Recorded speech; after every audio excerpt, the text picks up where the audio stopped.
Alors en fait, ma famille, elle a découvert ce domaine par hasard, suite au décès de mon grand-père qui était gersois et mon père a eu, voilà, a eu envie de retourner, sur les terres de sa famille et il a visité des maisons. Il est tombé par hasard sur le domaine de Herbouk et il a eu un gros coup de cœur, pour ce site magnifique et entouré de vignes, dans une partie du Gers vraiment très très belle. Et il a ensuite ramené ma mère très peu de temps après, qui elle aussi voilà, est tombée sous le charme du lieu. Et ils ont décidé de rénover ce domaine. Et aussi par le hasard, ils ont fait des tas de rencontres qui leur a permis très rapidement de restructurer le vignoble existant, qui avait 12 hectares de vignes. Et ils en ont arraché 9, planté 3 à nouveau dès l'année 2000 et fait une rencontre avec une famille gersoise, la famille Fontan, qui était des viticulteurs gersois, avec lequel ils se sont associés pour commencer à faire du vin. Voilà comment l'histoire a débuté.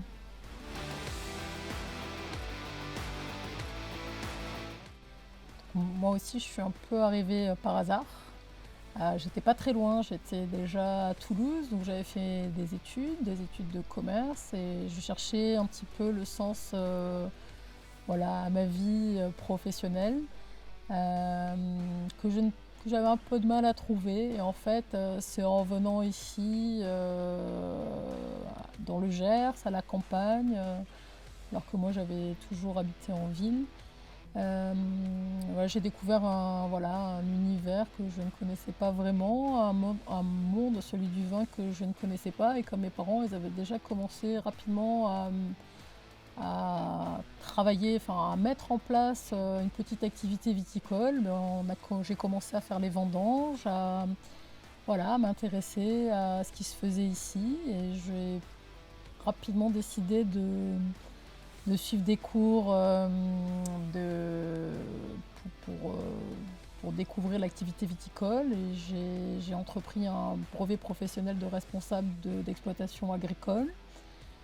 Je n'étais pas vraiment sûre à l'époque voilà, de vouloir m'installer comme vigneronne, mais en fait c'est grâce à ça que j'ai vraiment mis un pied dans ce métier-là, notamment avec mon stage d'installation que j'ai fait pendant 6 mois chez la famille Fontan, la famille qui nous faisait le vin, et où vraiment j'ai découvert, voilà, j'ai adoré être dehors, travailler dans la vigne, découvrir les métiers du vin. J'ai vraiment pu toucher à tout un tas de choses de ce métier et j'ai eu envie, oui, d'aller un petit peu plus loin là-dedans. Et c'est à ce moment-là, du coup, que j'ai rencontré Hélène, qui était, voilà, qui s'occupait d'une formation sur la plantation de vignes, à laquelle mon maître de stage m'a envoyé. Et c'est comme ça, c'est que je voulais parler du projet que j'avais de reprendre peut-être le domaine, tout jeune domaine familial. Et Hélène était, ouais, ouais, bah, tu vas Toujours peut-être partante. raconter. Toujours partante pour la moindre aventure. Voilà, et donc moi, pour ma part, je travaillais à ce moment-là, donc on est en 2003, à la Chambre d'agriculture du Gers en tant que technicienne développement. Voilà, donc j'animais un réseau de lutte raisonnée sur le département, je faisais des petites créations de chais à droite et à gauche, voilà, je suivais les vendanges aussi, je faisais des mesures sur les outils, les machines, voilà, pour constituer des banques de données, restituer des résultats au département. Karine arrive à cette formation que j'avais mise en place, puisque c'était aussi dans mes attributions, de mettre des formations en place techniques pour les viticulteurs, viticultrices gersois. Et donc elle m'a parlé de son projet. Je suis quelque temps après venu visiter le site ici. Et c'est vrai que connaissant les différents terroirs du département, connaissant ce département par cœur, j'ai vite compris ce qu'on pouvait faire ici avec cet outil. Domaine de Herbouk et parcelles perchées sur les coteaux argilo-calcaires là-haut. Et bon, pour le faire court, le projet est parti en allant directement vers la clientèle particulière, l'accueil au domaine, vins artisans, vins de garde. Voilà, on a lancé le projet dans cet état d'esprit-là. Le chai donc, a été créé en 2004, première vinification sur place en 2004. Et en 2005, on est donc passé en agriculture biologique de manière complètement naturelle. Et c'est vrai qu'avec des vignes perchées sur des coteaux là-haut, moins de réception aux problèmes de maladies type mildiou ou idiome, c'était facile d'envisager de passer en bio là, pour une envie de ne pas avoir à manipuler les produits chimiques de synthèse ici sur place. Voilà, c'était un peu tout l'esprit de départ qu'il y avait autour de ce domaine.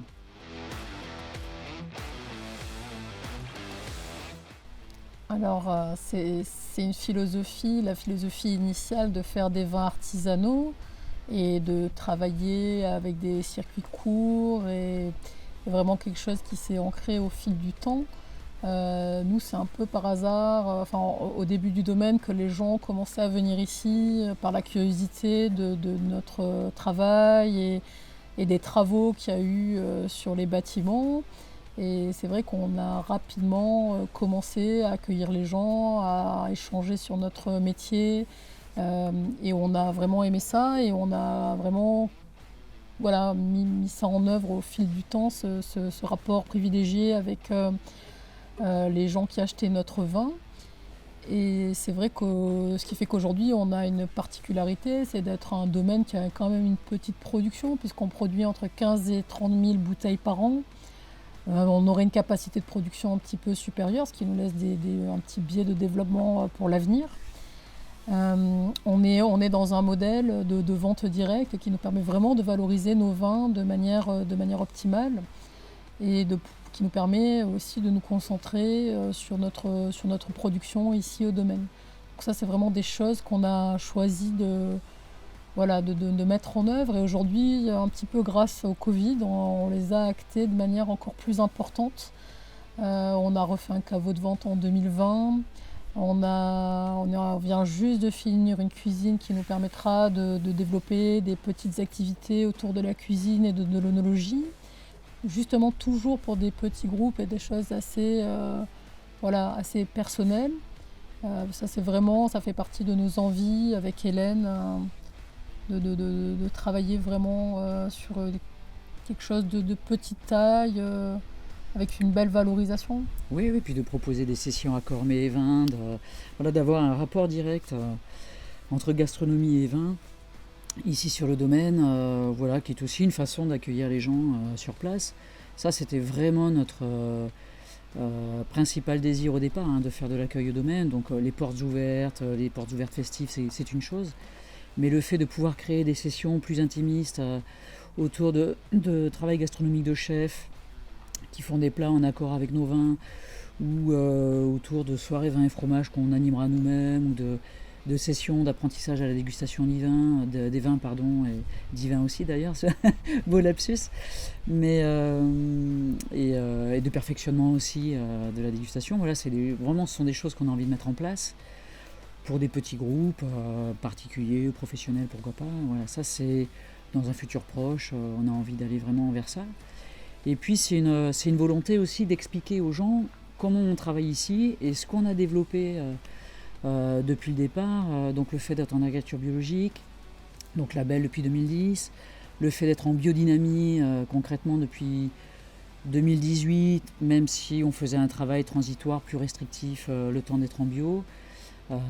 Aujourd'hui, on est vraiment sûr avec Karine du fait de pouvoir accompagner la matière première sans avoir besoin de céder avec des produits qui vont ou maquiller, ou modifier, ou corriger, ou un aspect curatif aussi par rapport au travail sur la matière première qui est fait au chai. Aujourd'hui, on est des accompagnatrices de matières premières, on suit notre fermentation, nos différentes cuves, au plus près de la matière première. On travaille avec le vivant, la biomasse microbienne. Ça fait partie de la biodiversité, en fait, même la biomasse microbienne. Ces individus qu'on ne voit pas à l'œil nu font tout le travail autour des vins. C'est eux qui font les vins réellement. Et nous, on accompagne ce travail-là. On fait en sorte que les vins restent sur les rails On aime avoir des vins droits avec Karine sur le fruit, les fleurs, la minéralité. Voilà, et sans défaut, même si un certain pourcentage, on n'a pas encore de défaut. Mais voilà, on aime ce travail-là. Et à la vigne, finalement, depuis, allez, ça fait 18 ans qu'on a mis en place tout ce travail-là. Ça fait vraiment 6 ans, 7 ans qu'on voit le changement s'opérer sur les parcelles. Et on voit une vraie biodiversité, une vraie diversité, je dirais. Bio est peut-être pas nécessaire à tous les coups non plus. Une vraie diversité d'insectes qui s'installent à la vigne, et ça c'est quand même bien. Ils prennent aussi la place. Ça laisse moins de place aux pathogènes, aux prédateurs de la vigne, type cicadelle, ver de la grappe, de s'installer aussi. Donc on a des phasmes, on a des menthes religieuses, on a des chrysoptes, on a des typhlodromes, on a et j'en passe encore, là j'en oublie, Karine, aide-moi, évidemment des coccinelles, bien sûr. On a des lézards aussi. Il y a tout un tas de bêtes. D'insectes qui s'installent aujourd'hui à la vigne, et c'est vraiment bon signe. Voilà, c'est vraiment un bon signe, ça nous fait plaisir. On a une agroforesterie spontanée aussi là-haut. On a des bois, des forêts, des bosquets. Voilà, tout ça favorise évidemment l'installation de cette diversité animale. On a des nichoirs à chauves-souris, des nichoirs à mésanges qu'on a mis un petit peu partout pour proposer pas seulement le couvert aux chauves-souris et aux mésanges, mais aussi le gîte. Ça c'est important si vous voulez que cette diversité animale-là reste sur place et travaille aussi dans le sens de la lutte contre les insectes nuisibles à la vigne. C'est hyper important de favoriser leur installation aussi sur place. Voilà, donc on essaye de travailler avec tout ce petit monde en bon partenariat voilà, qui se passe entre eux et nous. Et puis enfin, on a cette envie avec Karine de ne plus travailler les sols du tout. On a fait des petits tests, ça fait vraiment 10 ans, 12 ans qu'on réfléchit à ça, qu'on se pose des questions, comment mener, quels itinéraires techniques choisir pour chacune des parcelles, pour que ça soit cohérent avec la vie de ces parcelles-là, est-ce qu'elles veulent nous donner, les raisins qu'elles veulent bien nous donner. Et aujourd'hui, voilà, on est en couvert végétal permanent, spontané et semé.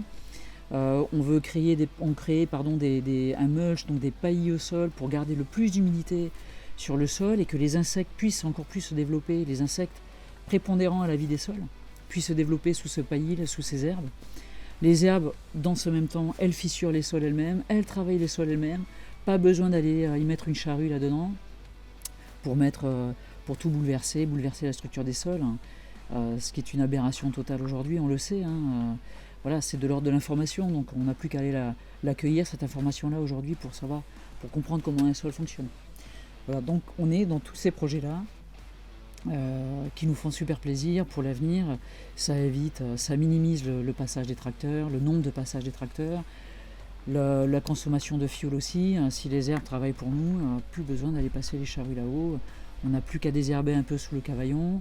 On a un outil spécifique pour ça qui est pampre et qui désherbe en même temps.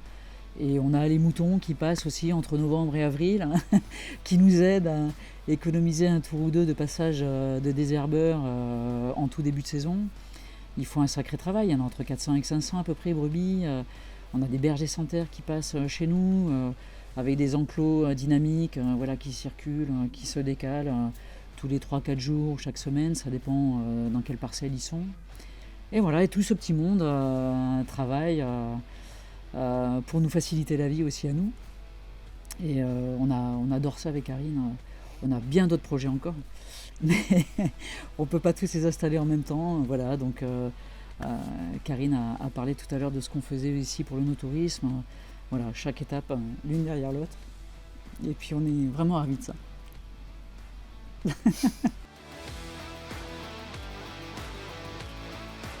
On a eu 10 cépages différents, 5 en blanc et 5 en rouge, ce qui est pas mal pour un petit domaine de 18 hectares. On a un encépagement qui est assez typique du Grand Sud-Ouest, avec des cépages qui vont être encore plus spécifiques du Gers, comme le Tanat, le Colombard, l'Uni blanc, le petit, le gros Mansin, et j'en oublie certainement. Une petite originalité, le Sauvignon gris, qui est une variété de Sauvignon un peu plus atypique. voilà, avec lesquels on peut faire, nous, lesquels on fait des vins doux et aujourd'hui on fait également des vins très secs avec. Donc voilà, ça permet de faire des choses assez variées et assez originales aromatiquement, puisqu'on va être sur des notes voilà, de fruits exotiques, de litchi, donc, qui sont intéressantes aromatiquement sur les vins. Donc la manière qu'on a, nous, de vinifier pendant longtemps avec des levures neutres et puis récemment avec des levures indigènes, c'est-à-dire les levures qui sont présentes sur la peau du raisin. Notre spécificité, enfin le choix qu'on a toujours fait, c'est d'aller chercher vraiment l'arôme variétal sur un terroir spécifique, c'est-à-dire que ce n'est pas les levures qui vont porter l'aromatique du vin, mais enfin c'est elles qui vont la développer, mais pas parce qu'on a sélectionné une levure du commerce spécifique, non, parce qu'elle va chercher vraiment l'expression du terroir sur un cépage donné. Et ainsi, nous, on va avoir par exemple un colombard qui va la plupart du temps exprimer des petites notes citronnées, ou un merlot qui va aller chercher des notes légèrement terreuses de betterave et de cannelle en plus du fruit.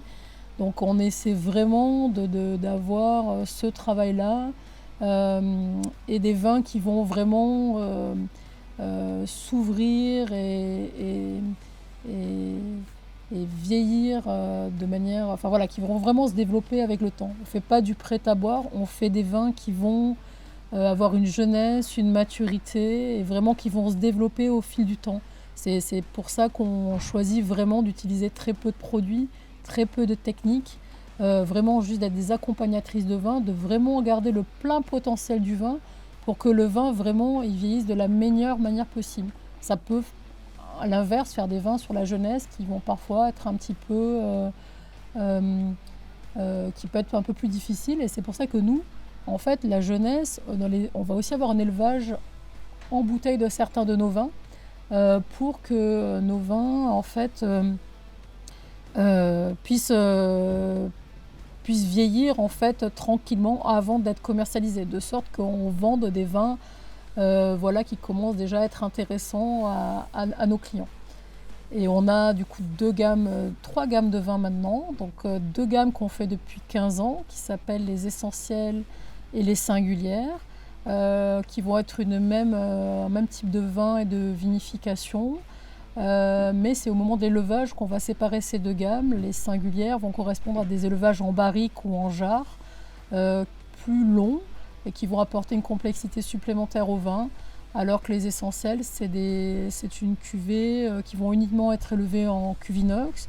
On va privilégier peut-être des arômes plus fruités, plus simples.